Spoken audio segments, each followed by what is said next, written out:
kita pasti bisa. Ku tahu ini takkan mudah, tapi ku yakin kan tercipta. Bangun manusia merdeka. Assalamualaikum warahmatullahi wabarakatuh. Waalaikumsalam warahmatullahi wabarakatuh. Baik, kali ini saya akan melakukan percakapan pra-observasi bersama Ibu Dewi. Mudah-mudahan bisa berjalan dengan baik. Selamat pagi Bu Dewi. Selamat pagi Pak Rois. Hari ini kita akan mengadakan percakapan pra-observasi sebelum nanti saya melakukan observasi terhadap pembelajaran Ibu nanti. Tujuan dari percakapan ini adalah supaya nanti Ibu Dewi bisa lebih siap, bisa lebih percaya diri, dan bisa lebih tenang di dalam mengadakan pembelajaran nanti. Oke, ada beberapa pertanyaan yang ingin saya sampaikan. Yang pertama itu adalah apa yang menjadi tujuan pembelajaran Ibu nanti pada saat kegiatan pembelajaran? Berarti untuk tujuan pembelajaran ini saya bisa memilih satu ya Pak ya? Iya. Baik, untuk kegiatan pembelajaran yang dimulai tanggal 22 Juli tahun 2024, dimulai dengan kegiatan MPLS, selanjutnya berarti kita masuk ke kompetensi dasar 1 ya Pak. Materi ajar yang akan saya ajarkan nanti kepada siswa saya yaitu kebetulan adalah teks laporan hasil observasi. Jadi untuk tujuan pembelajaran yang ingin saya capai di pembelajaran ini yaitu peserta didik atau siswa mampu mempelajari, khususnya menyusun teks laporan hasil observasi berdasarkan observasi yang dilakukan peserta didik itu sendiri. Seperti itu. Oke, tujuannya masalah observasi ya Bu ya? Iya. Iya. Oke. Kemudian indikatornya ketika untuk mengukur keberhasilan pembelajaran itu nanti indikatornya apa? Goalnya. Iya. Goalnya yang jelas peserta didik itu nanti mampu menyusun teks laporan hasil observasi berdasarkan struktur penulisannya ya, berkaitan dengan hasil observasi yang telah dilakukan oleh peserta didik itu sendiri. Jadi nanti peserta didik itu bisa menyusun teks laporan hasil observasi berdasarkan kegiatan observasi yang mereka lakukan sebelumnya. Nah, yang jelas kalau menyusun berarti harus disesuaikan dengan struktur penulisannya. Struktur penulisannya. Oke. Kemudian area pengembangan atau kompetensi yang ingin Ibu gapai ataupun dari sisi siswa, area pengembangannya apa Bu?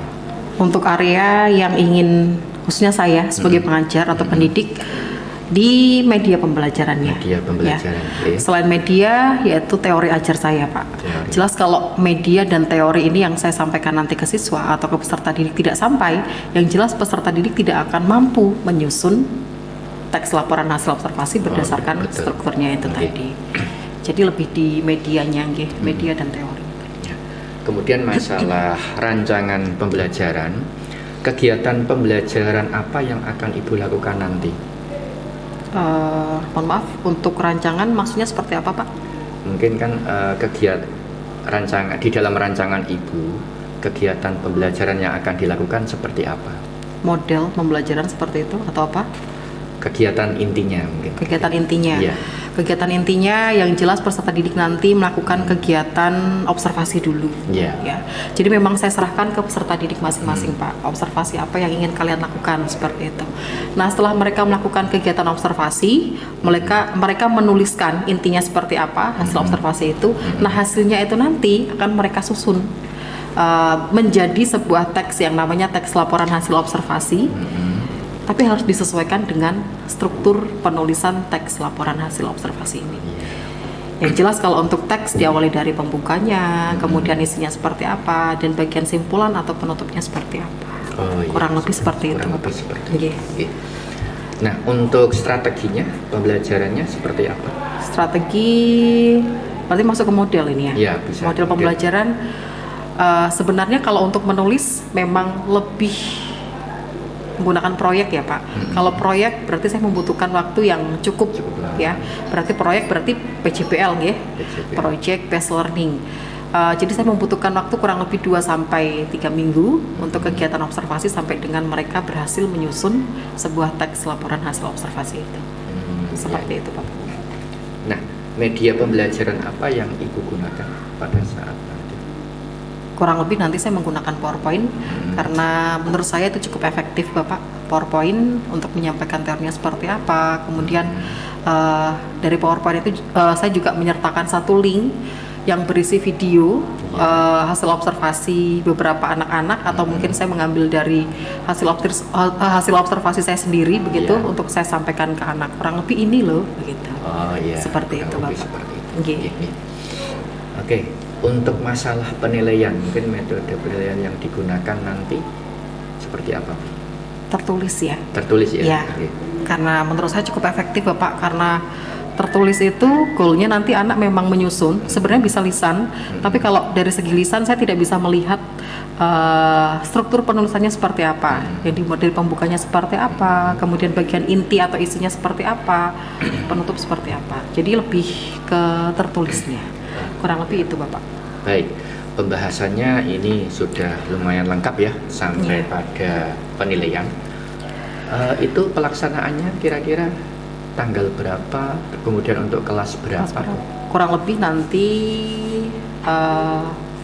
untuk hari Senin, karena kebetulan hari Senin Bapak 3 minggu dari hari ini, kurang lebih tanggal 19 Agustus 19 ya. Agustus 19 ya. Agustus Untuk hasil akhirnya kelasnya di 10.9. Kelas 10 Ya, berbentuk tertulis. Nanti hasilnya atau hasil akhirnya itu berupa teks laporan hasil observasi peserta didik atau siswa. Seperti itu.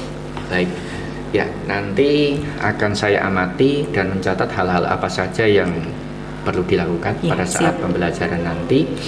Oke, baik. Nanti kita akan bertemu lagi Bu pada saat pasca observasi, akan kita bicarakan lebih lanjut. Siap. Baik, demikian percakapan pra observasi dengan Ibu Dewi. Ini Ibu Dewi adalah Ibu Guru mata pelajaran Bahasa Indonesia. Oke, sampai jumpa pada kegiatan selanjutnya. Wassalamualaikum warahmatullahi wabarakatuh. Waalaikumsalam warahmatullahi wabarakatuh.